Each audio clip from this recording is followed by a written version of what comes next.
अचानक अंधेरी रात में मंदिर की सीढ़ी पर मंदिर में लगे लाइट की रोशनी में एक साधारण 15 साल का लड़का पढ़ाई करते दिखा। ठंडी के दिन थे। वो ठंड से कांप रहा था लेकिन पढ़ाई में खोया हुआ था। हफ्ते में 2 दिन मैं उस रास्ते से होकर गुजरता था। दिन में कभी वो नजर नहीं आता। मुझे काफी जिज्ञासा होती थी उसके बारे में जानने की। एक रात खाना खाकर मैं गाड़ी लेकर उसी रास्ते से गुजरने वाला था। सोचा जाते जाते कुछ पार्सल लेकर जाऊंगा उसके लिए। मैं पार्सल लेकर गाड़ी से उस मंदिर के पास पहुंचा। लड़का सीढ़ियों पर बैठकर हमेशा की तरह पढ़ाई कर रहा था। मैंने गाड़ी रोकी और उसके पास गया। मेरी तरफ जब उसने देखा तो वो मुस्करा दिया जैसे वो मुझे पहले से जानता हो। मैंने उससे पूछा, बेटा तुम हमेशा यहीं पर क्यों पढ़ाई करते हो? सर, मेरे घर में बिजली नहीं आती। मेरी माँ बीमार रहती है और तेल डालकर दिया जलाने लायक मेरी परिस्थिति नहीं है, बस इसलिए मैं यहाँ आकर पढ़ता हूँ। तुम मुझे देखकर मुस्कुराए क्यों? मैंने पूछा।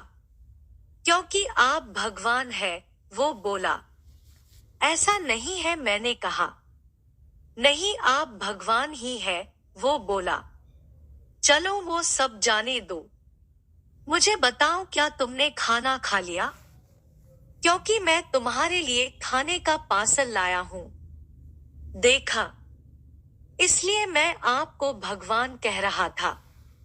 आज मुझे बहुत भूख लगी है। सुबह से मैंने कुछ भी नहीं खाया। लेकिन मुझे इस बात की जरा भी चिंता नहीं थी। मैं जानता था वो भगवान जिसने मुझे भूख दी है वह मुझे भूखा पेट नहीं सुलाएगा।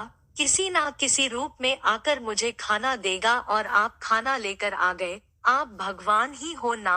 मेरे पास कोई शब्द नहीं थे। अनजाने में ही मेरे हाथों पुण्य का काम हो रहा था। हर दिन कर्जे में डूबे होने के कारण ऊपर वाले को, उस भगवान को कोसता था। आज उसने मुझे ही भगवान की उपाधि देकर शर्मसार कर दिया था। आधा खाना खाकर उसने आधा बचा लिया और मुझसे बोला कि सर आप 5 मिनट यही ठहरिए, मैं यह खाना मेरी माँ को देकर आता हूँ। मंदिर से कुछ दूर एक पुराने घर की तरफ जाते हुए मैं उसे देखता रहा। कुछ मिनटों बाद वह वापस लौटा। उसके हाथों में मुट्ठी भर फूल थे। उसने वो मेरे पैरों में रख दिए और बोला, माँ ने कहा है जिस भगवान ने हमारा पेट भरा है उसके चरणों में थोड़े फूल तो चढ़ाने ही चाहिए।